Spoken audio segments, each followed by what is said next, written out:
Okay, I'm gonna start again. I might post the one I made. It was just a short. It's about the heart. And maybe this will be the topic for a while about the heart. So my niece and I have been talking about circumcision of the heart, the cutting away of things that we've been leaning on in our life down here, whether it's, oh gosh, you know how Moses, when he left Egypt, I'm going to give you an example. And this is kind of extreme. It's not for everybody. But Moses chose to suffer with his people than to enjoy the pleasures of living in the palace.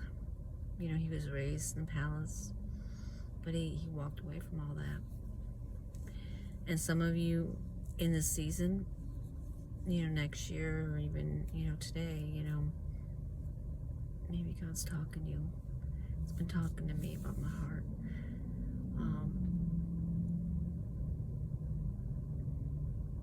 Abraham was told to leave his father's house.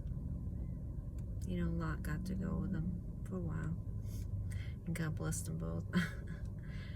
But, maybe there's some things that you've had to lay down. Maybe it's a physical thing. Maybe it's something you normally do. You sit in front of, and now you're sitting in front of the Lord. You're choosing to deny your flesh. This is what circumcision of the heart is like. It's a process. It can be a big event all at once, a very dramatic change. And with some people, it's small steps, little by little. The surgery that God does in our heart, the cutting away of things that we've leaned on for comfort, whether it's people, places, things, something you do on a daily basis. This is a touchy subject because some people don't want to talk about denying the flesh. Not in this world.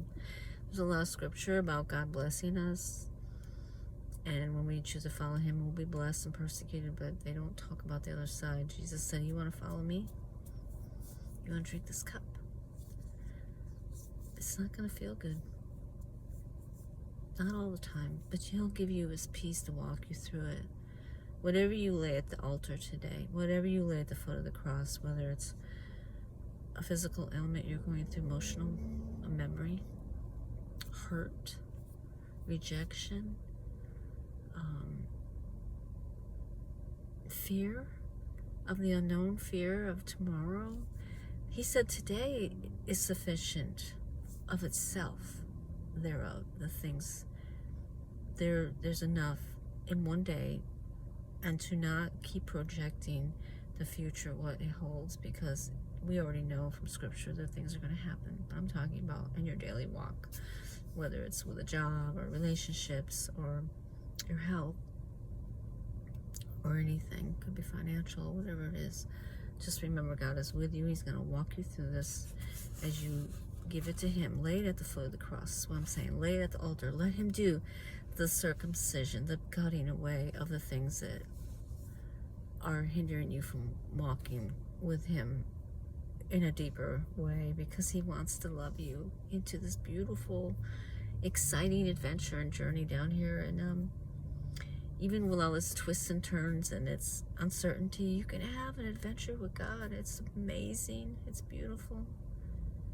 Not my will, but yours be done should be our daily word to God. I do, Lord. I choose you. That's what I'm trying to say. Choose Him each day to the best of your ability, and He'll meet you right where you're at, because He loves you so much. He died for you. He loves you. He loves you so much. And that's my message. Probably be the message that I will keep harping on till whenever He says stop. But I don't think He's ever going to say stop telling my people and the people in the world that are lost to come to Him, come back to Him, come back to Jesus, come back to your first love. Maybe you knew Him as a child, teenager, whatever. Just come back. He loves you so much. He wants you. He died for you. He loves you so much. come back to Jesus is all I hear. It's not about religion. This is about a relationship with Jesus Christ, the Son of the living God that died for you and rose again. All right. I love you. Just come back. He's waiting there with open arms.